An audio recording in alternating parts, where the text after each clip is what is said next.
Hey. Hello, everyone. Welcome to another .NET community stand-up. We are going to talk about .NET and AI in a super open format today. We don't have a closed agenda, but we've been talking a lot about AI, how we use AI to create applications as a tool, as a framework, and more. So later we were talking about, hey, maybe we can share how we are using this, what we like and don't like, and share experiences because since I don't know, people seem to like these kind of things. And yes, I just realized that our friend Frank moved far away, which I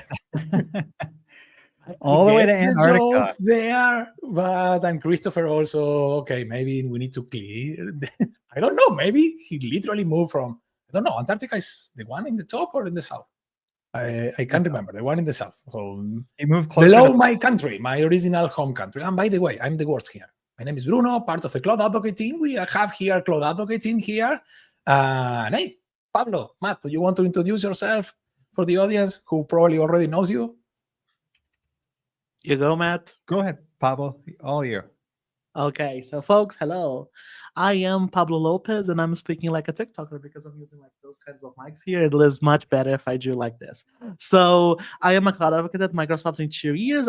Folks already know me with Bruno. I do a lot of things with .NET, and I have much fun of doing anything with this .NET amazing team in the community. So I'm so glad to be here back. And let's talk a little bit of some of the tools that we believe that every single .NET user needs to have to be more effective and do work even better. That's it from me. All right. Thank you, Pablo. My name is Matt Soucoup, and I am also on the Cloud Advocacy.net team or the DevRel.net team. The important thing is that we do .NET, so I get to work closely with both Bruno and Pablo day after day, and we are just having fun before the show that everybody in the chat has to tell Pablo to click accept on the meeting invites. Because Bruno and I had no idea Pablo's going to show up today or not. Oh, no. Yes, I basically said we may have Pablo, we may not have Pablo. So that's nice because you never know what is going to happen until you get here, which is kind of nice. So yes, leave it on the edge. It's because I am a guest star. You never know where the guest star is going to appear. So we need to be, and come on, Matt, we need to release another TikTok. That's all we need to do, right? I guess. And hey, going back for the topic, somewhere here, let me go in the comments. Somewhere here mentioned, yes, Copilot and Chat. I will assume that this is Chat GPT. Yeah. Unless there is a new Chat GPT that I don't know, Chat, Gloria, Bruno, and Thomas, maybe. But hey, I think this is the super popular combo one. Full disclosure here, and I've said this a lot of time. I don't know. Copilot for me, GitHub Copilot for me right now is probably doing 80% of the stuff that we are working in terms that, I mean, it's trying to do the 80%. I am going to show something that was very nice, but we can do a lot with Copilot. I don't like to do documentation, unit test, and more. And hey, it helps. It goes there and helps. Generate a diagram, understand this, do the missing unit test. We have a lot of stuff that we can do there. And literally, GitHub Copilot works great. I think it was yesterday when we were talking with you, Matt, about, in example, the latest models, how they are working. And I said that for me, GPT-5 right now, and we have, by the way, let me share my screen so we can take a look at this. So right now, Copilot is giving me, let me share my screen, it's giving us any Copilot user will have access to little zoom, to the latest model. So there it is, GitHub Copilot in Visual Studio Code. And hey, yes, right now you have access to a couple of models, GPT-4.1, 4.0, 5 mini in the standard tier, not in the premium tier, that is this one. And for me, 5 mini, it works very good. My main advice there, and we had a session last week with Burke and the other people talking about this, is that it's super verbose. 5 mini is super verbose. It seems that GPT-5 is super verbose by default. So when you ask a simple console application to do a console application that do ABC, is going to go crazy and is going to generate repository pattern, interfaces everywhere. It's going to do a lot of stuff, and sometimes you not need that. So the way that I manage that is I basically, and this is super cool in GitHub, in Visual Studio Code, you can generate instructions, and the process here is that Copilot is going to analyze your current. If you may have one of these or not, and we have template, but if you don't have, it's going to analyze the way that you have your code, structure, organize it, and more, and it's going to create a new file that describe this, and you can edit there. So, an example, if you are just playing around, go there and add some notes saying never generate unit test, always generate, do not implement abstract interfaces or whatever. So you can clean that up, and it will help you to do this. So this is the one that we have right now. Let's take a look. And it's kind of nice, and this is specific for my project because this is basically a console application that you drop a couple of videos and it's going to generate the VTT transcription and then generate summaries and user guides and more. But hey, it's doing a lot of stuff by default, and this is the place that, as you see, it's super tight to the code that I have right now, but you can clean this up to be more generic, and it really, really helps. I don't know. Matt, Pablo, have you played around with GPT-5? Do you have the same feeling that is literally a little verbose by default? I gonna say one thing about Mini. I would say that if you're doing Copilot free, it is almost a no-brainer. I'm not trying to say that the other models do not have their place, but I would say that 5, comparing both for 4.0 versus 4.1, I feel 5 Mini is really good. It's exceptionally good. By the way, Copilot instruction, I think this is a need. In my opinion, if you're using Copilot right now, please take a look on how to write Copilot instructions.md. I don't know, this will be the review of us talking about awesome Copilot later. I don't know, is this the plot twist we are waiting for? But I would say take a look on we have on the repo called Awesome Copilot. Let's take a look on how you can write amazing Copilot instructions. But please do that, because one thing about Copilot that people miss is that you can actually define the behavior that we have on the Copilot, and that changes the game, because then you can work it as you want, as intent, instead of it doing like, oh, let's do unit test, oh, let's do this, right? It maintains itself more tight, and it's trying to focus on solving the problems you have or creating the correct solutions rather than doing some wiggle room and then going somewhere else, right? So that's one of the 2 points I may add here. But I know Matt always has some extra ideas. What do you think, Matt? I sure do. I'm going to second your point, Pablo and Bruno. I've been finding 5 to be excellent, especially 5 mini. Haven't had to move up from 5 mini to regular 5, other than just messing around to see what the differences are. Just using it to generate code has been great. So being verbose, yeah, I can see that. But what I really like for 5 mini is that it comes with 5 too. It comes out with, hey, do you want to do this for your next steps? I'm like, Yes. I sure do want to do that for my next steps. Thanks for thinking for me. So I like that. But Bruno, you brought up a point before, is that we're doing like 80% of our code through it.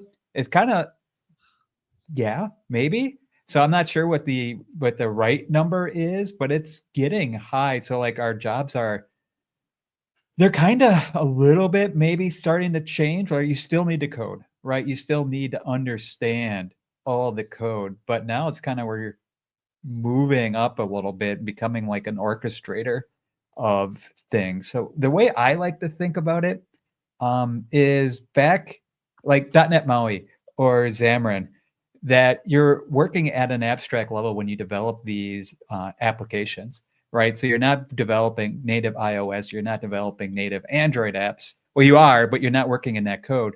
You're working up a level, but you still need to know what's happening underneath to, if something goes wrong, so you can go through and actually fix it. So that's kind of sort of similar to what we're doing here, in that you're having the AI create the code, but you're going to have to go underneath and be able to fix things if it doesn't do exactly what you say. But that's this Copilot instructions files is a great way to get it to do what you're saying that you want it to do. And copilot-instructions.md is just the first level of things. You can actually create an instructions folder in addition to it, and then tell specifically, right? If I'm just working with .cs files or .blazor files, follow what, I'm going to give you super duper specific instructions to do things. So that's actually super cool as well. And awesome Copilot. We'll talk about awesome Copilot, a little bit later and all the goodness that has. Yes, and hey, I want to also I want to tackle this because yes, we are all hyping GPT-5. It's slow, timeouts often. Hey, this is true. GPT-5 is, if you compare GPT-5 on GPT-4.1 Mini, of course, is slower. That's why, in example here, this was not part of my original instruction, but this makes sense. This program, I don't want the program to use a specific provider, so I am using Microsoft Extension for AI and every new, because I'm testing with GPT-4.1 or Llama locally and other providers, so I will use this. But yes, GPT-5 may be slower. I don't know. I'm guessing that every time that we have something new, it will take some time to go there. Right now, today, I didn't have any problem. But yes, I remember last week, there was a couple of days and moments that we got stuck there. And no love for Gemini. Every time that I said, okay, I'm going to test Gemini because it's part here. If you have Copilot Pro, you can test Gemini. Every time that I say, okay, I'm going to test Gemini, I get pulled to do some other stuff. And I didn't spend a full week doing Copilot in Gemini, an example, to have a clear view of this. But that's on me, I don't know if Pablo and Matt, did you ever try Gemini? Do you have an opinion about Gemini? I tried Gemini 2 times. I never had luck with Gemini as well, but Claude Sonnet 4 is crazy. That was actually my default model before 5. And sometimes it is. Like for Sonnet for docs is incredible. I believe it's one of the best. I'm joking that Microsoft now is our doc writer, because sometimes people, I say, oh, what do you use for doc? Oh, I actually get some help. Of course, we write our docs, folks. We actually edit them, take a look. But for the first draft, Sonnet 4 is incredible. And we do some things as well relating to, but GPT-5, I'm loving GPT-5 for coding right now, and I use Claude for helping me with docs and start writing. Then I write it back. Then I need to, fix, because to not look like AI wrote it. Tons of emojis. You folks know the AI doc syndrome. Tons of the emojis appearing. So yeah, we need to make it better and more concise sometimes. But these are the models I currently use usually. Matt? Yeah, I've used Gemini doing Swift UI development. Just kind of, I've been giving we also have an Xcode Copilot, so I've been giving that a test run and seeing how the different models work, just because I don't know Swift or Swift UI, and let's see how the different models works. Let's see how the app works. And so I found Gemini to be pretty decent. I found Claude to be decent for that as well, but Claude being one of the Sonnet ones that Pablo was just mentioning. So yeah, I found Gemini to be good in generating the apps that I wanted. I cannot speak for the quality of the code that it was doing, because honestly, I don't know Swift or Swift UI. I was just seeing if it worked at this point, to see if it could bring having fun. Yeah, I was literally vibe coding. I was doing. You are the vibe coder, Matt, all the way. Yeah, that's how I do Blazor. I say, hey, do this and that, and it works. So no, that's it. We need to review that. But hey, again, I like that. And hey, before we move to the awesome Copilot, another question that we have here, like an example, how we use this different standard. Before going there, someone asked this about Grok. So who tries Grok for coding? I had it here. You can take a look. The way that I do this is, in Copilot, we have the options where you can bring your own key. So you can go, in example here, if you want, you have Grok there, but if you deploy Grok on Azure, you can have it there. And oh my God, it's not there anymore. We've been switching. So there it is. Oh, but switch. Okay, perfect. Long story short, we switched tenants and subscription and more. So this is probably not available anymore. But yes, I had Grok and I give this a try. I didn't find any difference between a standard in mostly doing basic C# stuff, and it was a model. It was kind of okay, it works. That's it. Not very nothing big to share about Grok. That said, the way that I usually work is I try to use I will go into quote, but a powerful mode, GPT-5, Cloud 4, O4 back in the days, to do the reasoning part. So, in example, generate a PRD, a big file where I will describe everything that I want to do. For those, I use the big ones, GPT-5, Cloud 4, whatever. And then I try to use the smaller ones or the fastest one, these 3 here on top, to, okay, now implement this. This is the one to generate code. I did something like that with Grok for a very simple scenario, and it was fine. And there was nothing that was too bad for me, and nothing that said, oh my God, Grok really nailed it here. So you can give it a try. Another option, and I don't have an account there, but I know a lot of people have an account, is this Open Router, where you can have your, I think it's, as far as I understand, Open Router is kind of a router of models in the cloud. You have your account, you have an API, and then you can choose which model you want to use, and they are going to redirect to the one. So I know that people are using that. Grok, I think, is part there, never tested. But again, you can, if you bring your own key, you can try all of these other models from XAI, Twitter, Anthropic, and more, or even Ollama locally. I don't have Ollama up and running, but that's another way to do it. I usually just keep with the ones that I know, and from time to time I test new ones. By the way, we got a question. I'm gonna jump because I have 2 questions, but we got one from like environmentally friendly models. I'm gonna say if you need run from the cloud, mini models, mini tiny models, SLMs are really good. But I'm gonna say right away, Ollama. If you want to learn, like, be sure on like what you're using and how you're using those, use Ollama. It is free. You can run on your computer, and then you know exactly how many watts you're doing it. Usually, those are the best if you are worried on that level. But usually, if you just use one, like one notification, usually this is fine, right? I mean, Ollama is fine. I have here Ollama. Let me start my. I like to have Ollama on Docker. So let's start my Ollama instance. Open the I terminal. love how resourceful you are, Bruno. You have like Ollama ready to run, have everything ready to run. I love you, man. You're so ready for the live I stream. use Oh, yeah. Ollama a lot, so I have it here. And hey, now that I have Ollama running, yes, as you mentioned, if I want to use a local model, I will go here, manage model, go for Ollama, and have the GPT. I don't know. Let's use the latest GPT or even DeepSeek. So I have these 2 models here, and now, and now we will have here the model available. And and this is also important. I am working in agent mode right now. DeepSeek is not ready to work as an agent mode, the one that I have, but GPT, yes. If I go back to do the ask mode here in Copilot, I will see the huge list of models where I do have the access to the latest. I know that they have a new one. I haven't tested the new one from DeepSeek, but yes, playing around with model is something that I will advise to everyone to give it a try. And as Pablo said, this is a way to test this locally, but at the same time, be ready. In my case, when I start to try to do this using local models, my machine goes on fire. It's slower and more, but I need to open 2 or 3 windows here because it gets super, super hot, and I'm afraid that's going to literally burn down. But models. Oh my God, so many questions here. I don't know.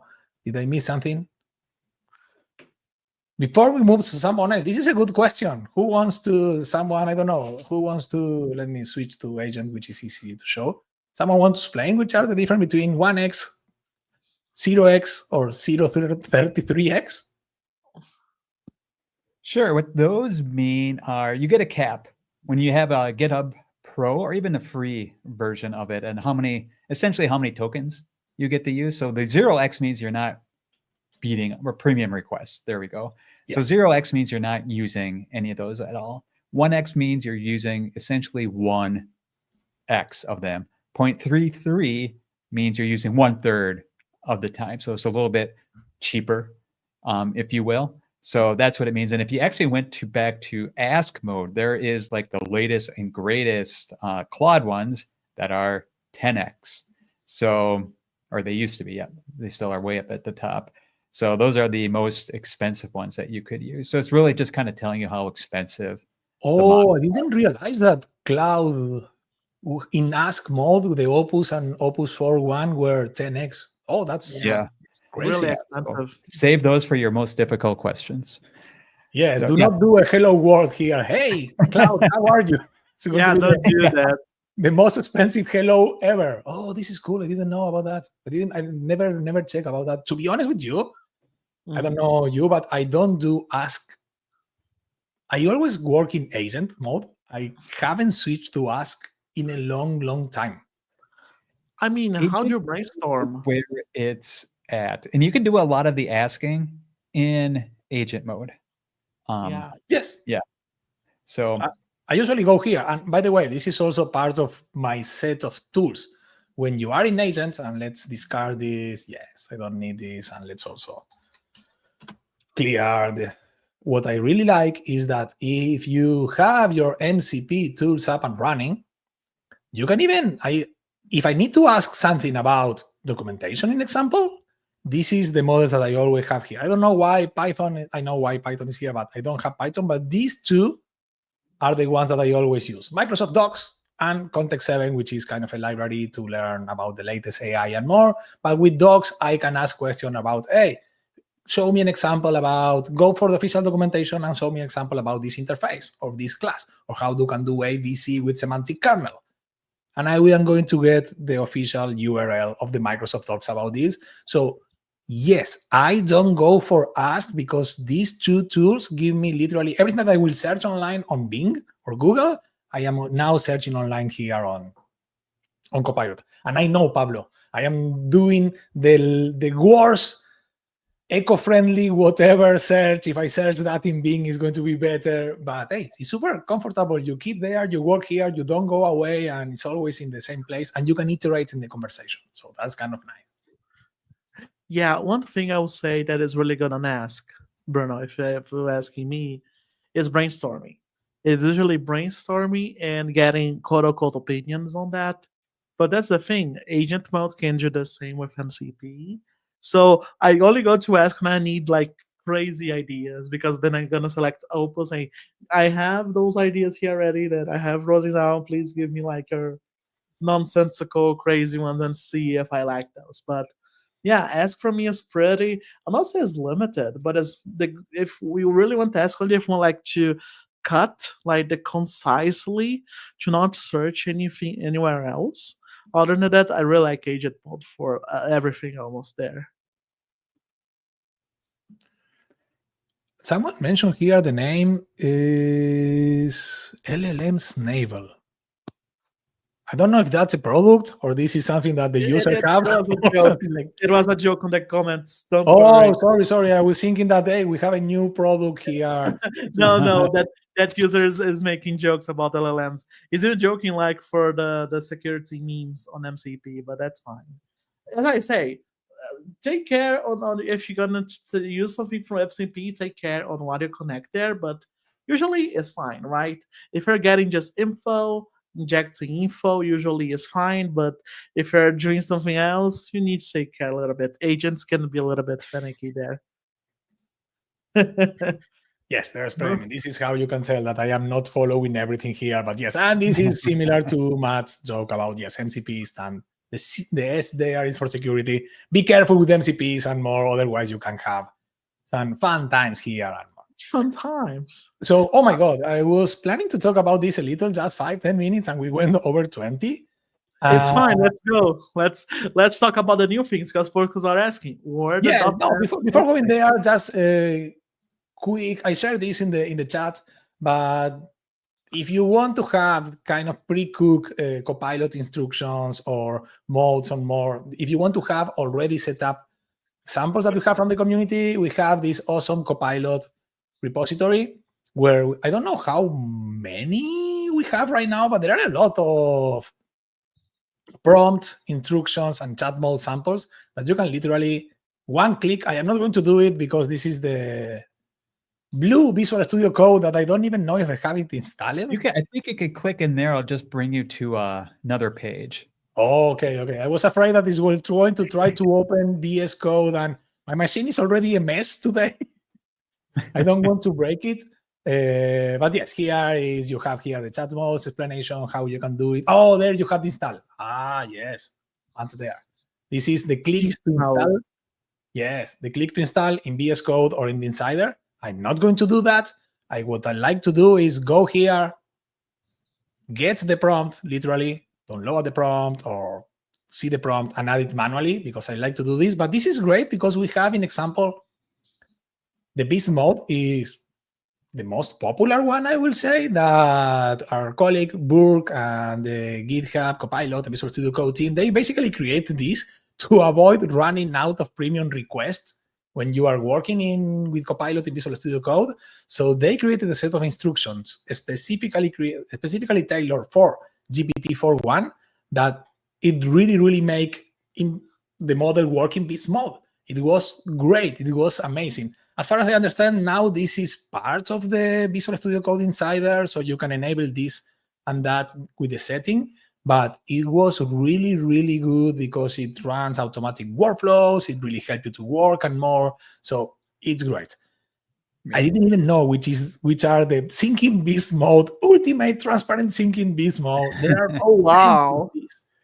There are plenty of these. The one that I used, it was one for Bicep. I used this one, the Bicep one, because it was very good for me when I was trying to fix some Bicep issues. So I enabled that mode and start to ask questions using that specific chat mode to say, hey, how can I do A, B, C, or D? Why my Bicep file is not doing this? I need to add this layer of security. The guidance there was great. So I don't know. There are tons of them. I don't know. Maybe, Matt, you know the number. I don't want to put you in the spot.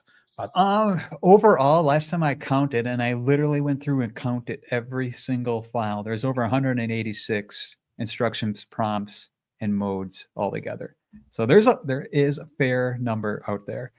I think we are just talking about instructions right at the beginning, where we're kind of just telling the AI like what to do or how to do it, essentially. I think eventually chat modes are going to be where it's at as we go forward. So what chat modes do, and they're a little bit of a mind bend when you first get at them, is that you're essentially making the AI an expert in something. Like you're now saying, all right, AI, or whatever model you happen to be using, you're scoping it down and saying you're going to just do Bicep. Or you're going to be a C# janitor, which I think this one, does cleanup and modernization. So you're just, and when you get it in to VS Code, there just be a drop down and say, you know what, you're picking now C# .NET janitor, and you're running as this instead of the all-purpose everything else. So you're essentially creating a custom version of Copilot to run this specific thing. In this case, the .NET Janitor mode. Yes, so that's pretty cool. And if someone haven't seen how you use this, let me show you the way that I used to do this. Go to the raw. This is the C# Janitor. Copy this, and in Visual Studio Code, go here, create a new mode, new chat mode for this one. What was the janitor? And there it is. We have a set of an empty tool that is also going to be shown here. You can see here that we have the janitor, and here is that Control V, and we have everything. And what I really like about this is that not only define the instructions as the prompt level for the model, but you also define which tools the model is going to use. So instead of having all of the tools that you have, so in example, you don't need notebooks here. Why are you going to use notebooks? You are not going to use the sync mode or the to-do mode and more. You just have this, and you can enable here if you want, in example, Microsoft Docs, Bicep, or whatever. It's here, and if you want to run your prompts or your query or your task in Janitor mode, you just switch to this, and that's it. You are running in Janitor mode. It's literally 2 clicks, and you are here. Yep. And so you can have a mode that is essentially, you can kind of think of it as inheritance. So you could have, let's say, Janitor mode could be an agent mode underneath. And then and you could pick the model that you wanted to use as well. So if you wanted to use one of the sonnets, go ahead. Or if you wanted to use GPT-5 or 4.1. And so, yeah, Bruno, you mentioned before, the beast mode was introduced to make 4.1 more on par with Claude to help people not spend all their premium requests in it. And one of the big things with between Claude and GPT 4.1 was the training date, right? So Claude just knew more because it was trained later it was newer. And so one of the things that beast mode did said, always go and look up information. Yes. So just check the internet before you do anything. So that's one of the first things they told it within the beast mode. So that was pretty cool. And that you're making it go out and check the internet. So you're right there, you're just pushing it a little bit further down the line to make it more on par with what the sonnets did and saving some premium requests. Yes. And hey, let's switch gears to something else that we use a lot. Let me open another browser, which is the AI templates. Not AI template. I can't remember the official name, but this is basically there it is, .NET AI template. This is from March this year, our friend Jordan here. And the whole idea that we have here is that you install this. This is a .NET install directly. .NET new install, you install the templates, and you will have a couple of new templates to work in Visual Studio. And right now, I think the two that we have are one to create a web chat application and the other to create an MCP server in .NET. So if you go to your new project in Visual Studio, yes, CUDA, forget about CUDA. Not going to talk about CUDA today. You're doing some NVIDIA development, Bruno. Yeah, that's what we need. Bruno, all the skills we need for AI is CUDA, man. We need to do like a full live stream, just like doing from scratch, like Transformers from scratch. I already have enough problems this week to also find that my CUDA deployment is not working.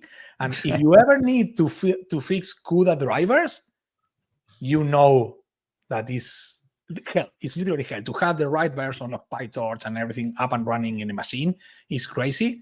I think it's fine, but when I see this with this new, so it's just installed, it's okay, this is going to be a painful. So I'm going to try to do something with CUDA on Monday, maybe, because this is new, already broke something, that's for sure. Oh my God, you're so fancy. I was like, oh, new fake, let me try it out. I love you, Bruno. Thanks so much for testing everything for us.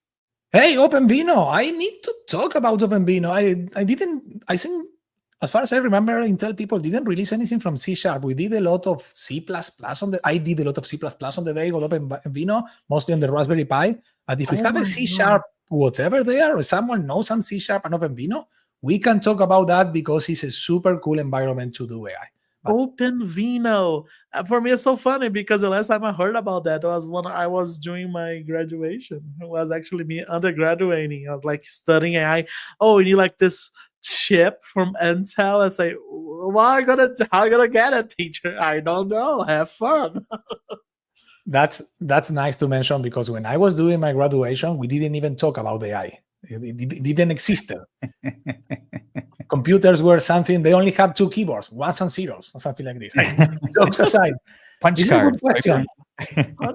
All of this stuff is going to be also available in VS 2022. So yes, I mean, VS, Visual Studio, usually bring all of the new and cool stuff that have Visual Studio Code a couple of months later. So if we have something new and cool today on VS Code, you can expect to have that in 3 months. I don't know, maybe December or late November or something like this.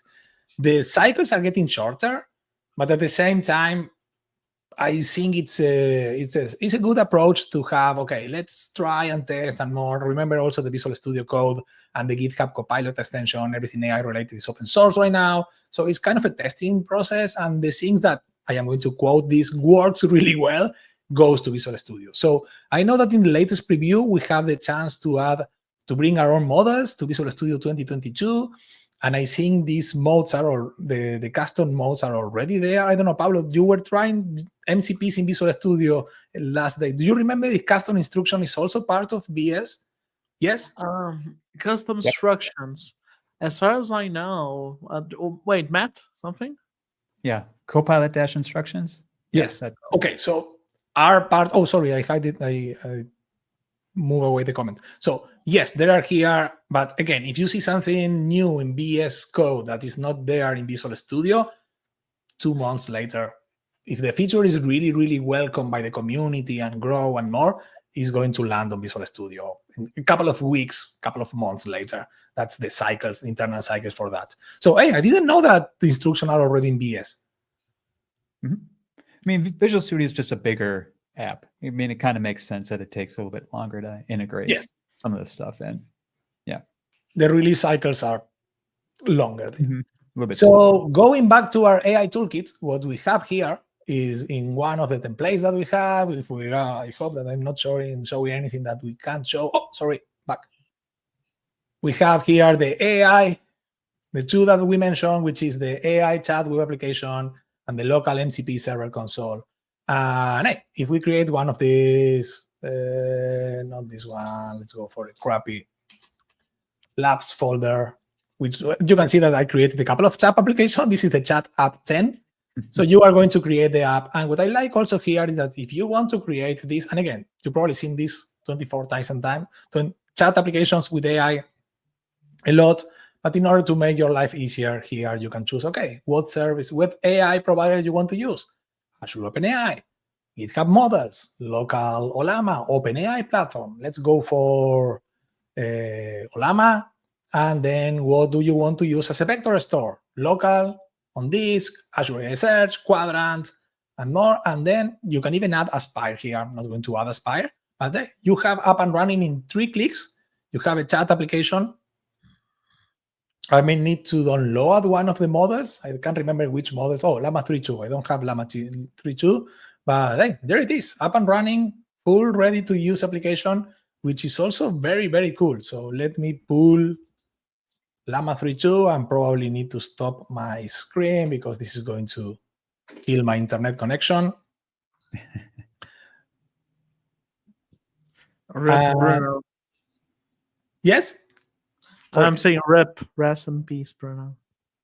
At least our internet connection. No, I will. I mean, I would probably. I can change here the model in the configuration. I think part of the app config somewhere here in the settings you can define. I can't remember where it is. In one of the places you can change which model you can use, or maybe it's in the documentation. But to use, in example, GPT OSS. But hey, this is also a good time to also download Llama 3.2, which is a very small and powerful model to have locally. There it is. It's already there. List of models. There it is. No one is using.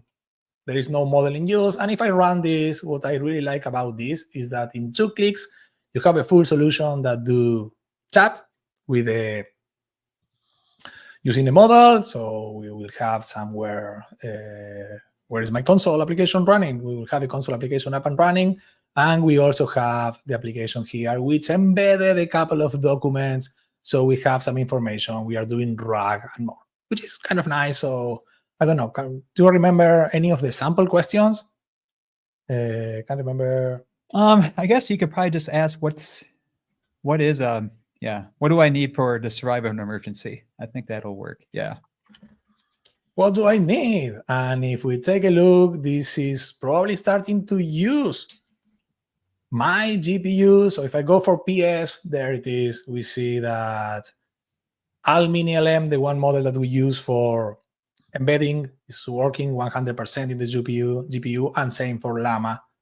And if I go for my task manager or the fancy task manager that I didn't have prepared here, we should see that my GPU is starting to work here to answer the question. So it's a great way to start to do things. And yes, you have these survivors and modern stuff. Didn't get any, can you provide a checklist? Also implemented the suggested net question, which is kind of a common pattern here to work, where you can start to type and then based on the history suggest the question and more and more. So it's a great application to learn how to do AI, and at the same time, it's a great application to start to extend the application. I don't know if you ever did something to the app But Pablo, did we did together the crappy image generation using? We did. Yes. So DMCP with Hugging Face, we did. yes. So Don't say it's crappy. Say it's, rudimental, basic. Let's get some aggregation of value here, Bruno. We are doing something amazing here. So let's do this in 2 steps. So first of all, I am going to show another super cool. I know that we have an article in the .NET blog, but hey, the Visual Studio Code, they have this list of MCP servers that you can use, and we have GitHub here, Playwright, Sentry. So there are, I don't know, suggested MCPs to use here. There are plenty of lists of MCP servers that you can use. This is one of them. And I like Hugging Face. Hugging Face is the GitHub's place for AI model. And again, one click and it will install this in the VS Code in the blue one. I don't want to do that. And what I want to do is go here and basically start to say, okay, I want to install this in my machine. Right now, it's not working as I expected. Let me go here, open a new tab. Oh, they changed the URL. So, but the idea is that once you have your MCP file of configuration and you want to connect to any client, cursor, code, cloud, desktop, and more, this is the configuration. You can have here your token that you can pass, and you can going to be able to start to use Hugging Face. Hugging Face also as a platform is nice because, let me copy this, because they have, when you create an account, you have some tokens that you can use for free to use GPUs or to use inference or to do some private storage. So you can use some models for free. So one sample that I like to do is an example here. Let's generate a server. Let's do HTTP. Let's generate a sample 1, 1, 2, 3. And when we have this, I literally do this because I can't remember the full structure. But when I have here, I have the Hugging Face server. And when we start the server, we are going to see that we have here the chance to authenticate. So let me see why it's not working. Come on, MCP. Start the servers. Yes, I know that this is not working. And okay, let me copy the full URL, paste again. And I should have here the start of the server. And I need to allow Hugging Face, authenticate myself using a token.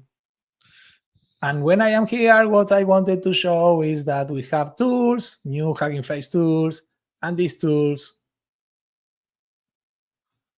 are basically allows me to check any dataset details, search dataset details, or use this Flux One Snell model to generate images. So here is the moment that I will go here and I say pixelated image of Pablo. What do you want? I want a puppy in a computer. Puppy in a computer. I'm gonna ask one thing, Bruno, and to Bruno and Matt.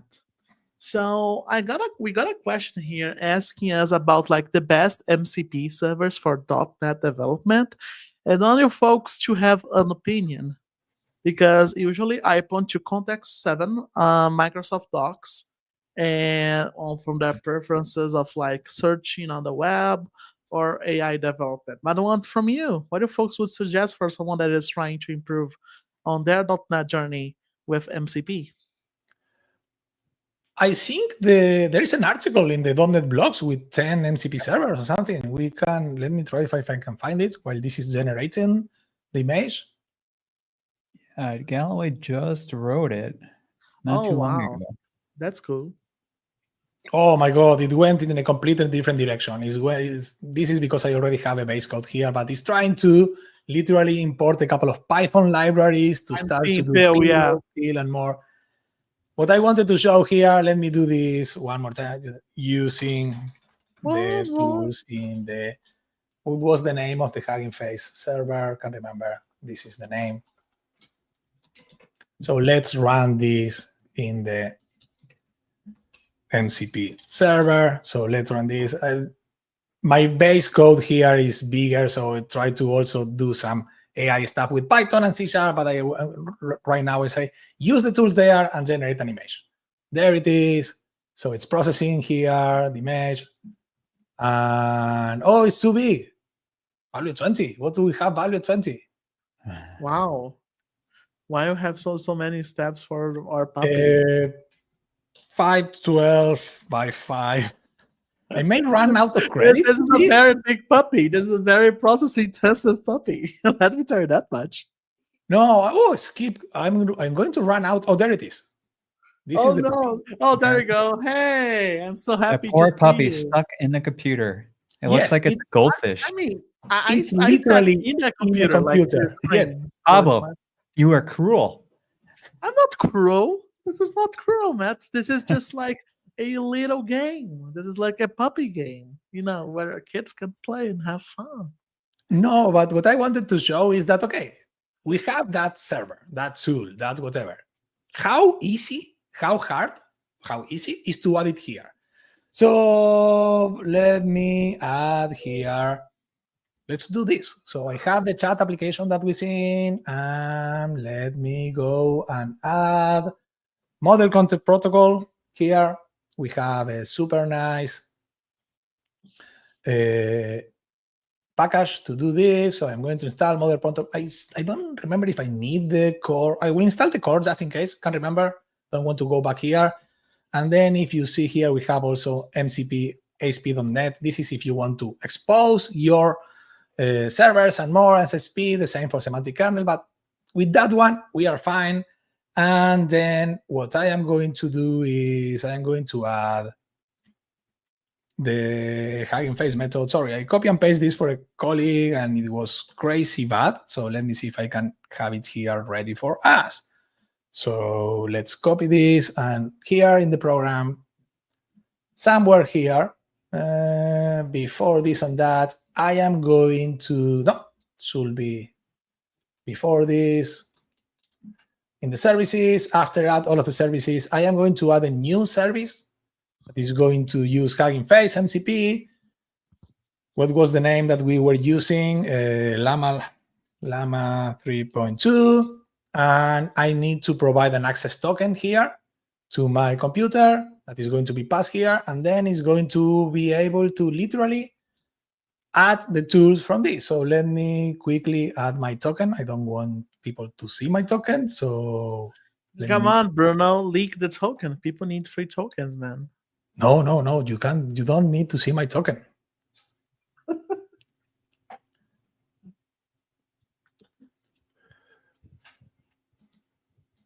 While Bruno has its moments of privacy, folks, by the way, can someone share the link that Matt has? Let me go on the YouTube chat. So, folks, I will share on the YouTube chat the link for like the top 10 best servers from MCPs written by Galloway. As always, Galloway is an incredible writer, has amazing content. So I will post in the chat soon. Just need to connect with YouTube. So I have it here, and by the way, I went for the latest one that have everything running, so I avoid this. So when we run this again, that had already the token, but if you see here, that's literally the code that we have. Let's go to Solution Explorer, Program.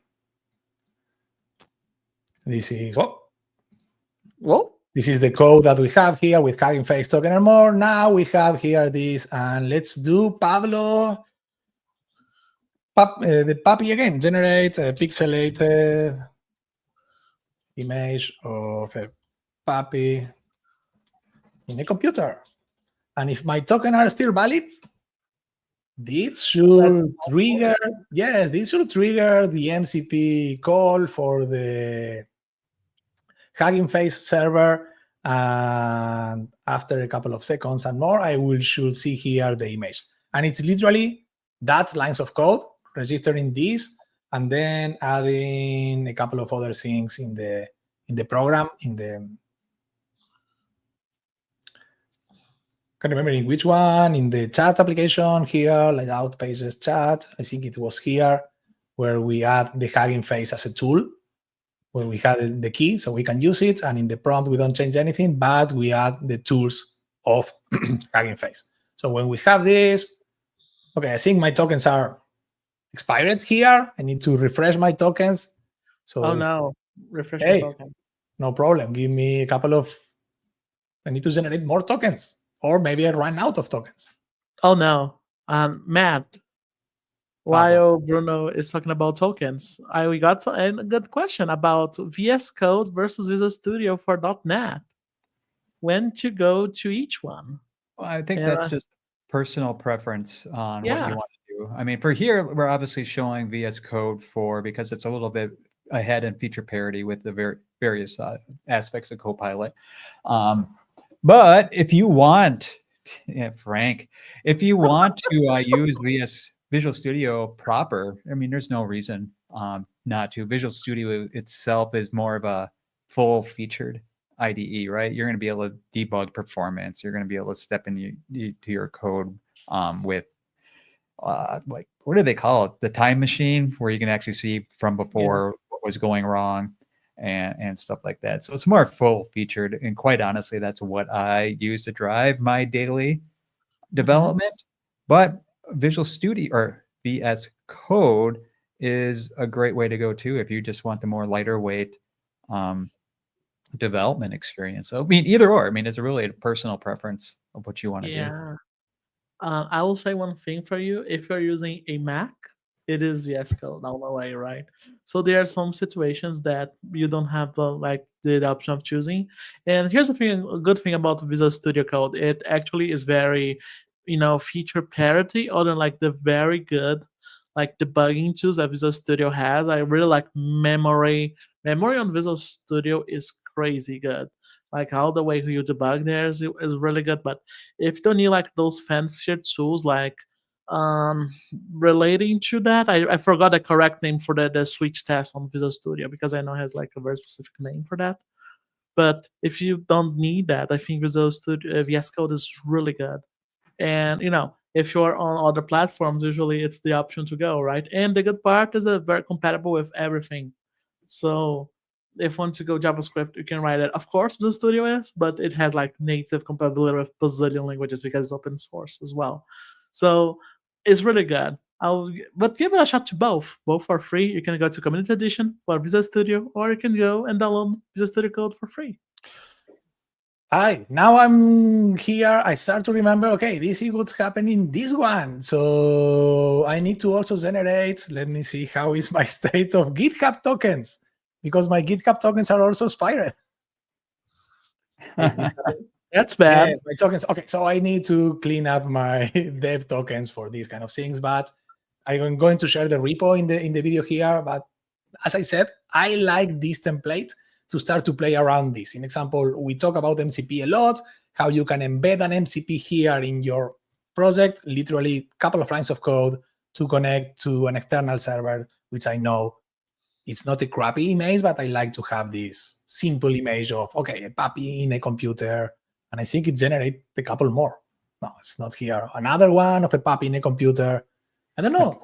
Here it went crazy and did a loop of 20 or plus image generations for this to generate. I don't know why. It generates several of these. Should be run once, but again, between all the mess that we did with the agents mode and more, maybe my Copilot instructions are saying run something until you get something that you like or whatever. This is a fun part about AI. And hey, what did I miss in the questions? There's actually a good one out there about, is there any .NET specific MCP servers that I'm guessing here, this means integrated into Visual Studio or VS Code that does like project file outline or build tools, etc.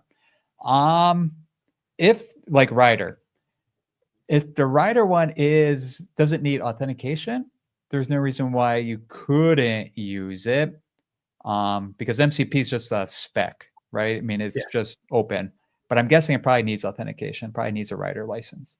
So yeah, do we know of any other ones that like do things with I know that the upgrade assistance, the .NET upgrade assistant, is Yeah. not only reading. Yep. You have a solution in Visual Studio for .NET Framework for .A, in example, the .NET Upgrade Assistant, which is an MCP server, is going to analyze your code and is going to suggest the step and is going to also implement some upgrade, as far as I remember. I know that Pablo knows more about this. It's also not only analyze and suggest, it's also implement the upgrade, Pablo, yes? Yeah, so here's the thing about the upgrade assistant, folks. It is incredible. I actually wrote a guide with Justin on that. So upgrade assistant does a lot. You can actually go from framework to net 8, net 9, net 10 in like a breeze. It is much better than our previous experience that we had there. But that would be my current recommendation. So if you have like a very old project, even like net core 5, something like that. It is amazing. It's a very smooth experience and everything with Copilot. And then you're going to have a nice UI and everything. That's a nice plug for the GitHub, right? So I'm going to pick here our GitHub repo to show you folks how can you use this .NET upgrade extension for MCP to make your application from old .NET to new .NET. Yes, and hey, completely unrelated topic. Someone mentioned what I don't like about GPT-5 by default.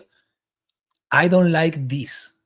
Every time that it's tried to find a bad implementation of an async space, it will basically remove the await and add at the end getAwaiter.getResult, and that's it. And that is one of the, in my experience, that is one of the worst practices to use await or whatever's. Don't do that. .NET 5, and you can see here, GPT-5, as you can see here, when it tries to fix this, is go to that direction, which generate code that works, yes, compiles, yes, and everything, yes, but it's not the way that we create. It's not why we have task and async and more here. But hey, room for improvement, and a Copilot instruction say never do this. So it's never going to do that. I was literally reading here because I think when we started to generate this with John Galloway, I can't remember how we get here. And hey, this is part of the history on this project. And somehow we get to a point that the async was failing, and Copilot say, okay, no problem. Remove the await and get await, and add at the end getAwaiter.getResult, and never do that, please. But again, that's personal experience, personal something that I don't like about GPT-5. Don't criticize that, Bruno. Now you're gonna say we don't like GPT-5. No, I like it a lot, but again, because it's always give you an answer, and sometimes try to do more, is probably haven't realized that we don't want to do. We are not supposed to do that in .NET. So and oh my God, we are at the end of the hour already. Yeah, so I just want to bring up two more quick things. One was that there was the awesome Copilot MCP server, Bruno, that you had highlighted and brought up. Yes. Before. And that's going to pop right into that repo that we had. So you can just, like, if you had that highlighted, you can just say, hey, I want to do X. I want to find out more about bicep files or whatever. And it's going to go out, find them for you. You can even have it install it for you as well. So that's what that does. Justin is going to have a blog post about that in the next couple of days. I don't know when it's scheduled to go out, but it's coming out soon. And then, Bruno, go to NuGet.org in a web browser. This is brand new, kind of hot off the press. Oh, wow. Recent. So head back out to the top level, or just go in one, like just hit packages or explore or something so we can get in. And let's see, scroll down. The server here? There it is. Wow. Now it's the MCP servers that were uploaded to NuGet that are specific to or built with .NET. Now, there's not a whole lot of them out there right now. Well, here's a T-SQL analyzer. There you go. So, but yeah, if you're writing MCP servers and you want to share them with people, pop them out there. Yeah, this is brand new stuff. That's cool. I mean, hey, the NuGet MCP server. Yes, I read about this. I didn't know it was live. So you can have an MCP to literally see what packages are there, upgrades. And basically what I want to do a lot of time is this package is not compiling because some have some weird dependency in whatever. Tell me how can I fix this? This is it. That's super cool. Oh, this goes down right now. Okay, congrats, you found something. Then you get Maybe when we MCP create server, one that's that very fixes good. CUDA dependencies, that's going to be the happiest days of my life. And I don't think we are there. I need GPT-6 or something like that, or Cloud 5 or whatever. AI is not there yet. Absolutely. The NuGet MCP is actually a very nice recommendation. We Oh need no, to write it, that's super Matt. cool. That's super It's- cool. And I we need to didn't write a know dev that it blog. was live. I already see the dev blog, like top 10 best .NET MCP servers to install and have fun with .NET development. That's amazing. That's super cool. I like it. New filter there, and I will give it a try. Mostly the NuGet one, literally now for this. And hey, we are at the top of the hour, and we want to keep Peggy happy. Yeah. Already have Pablo not saying yes to the meeting, so we try to be on time with this.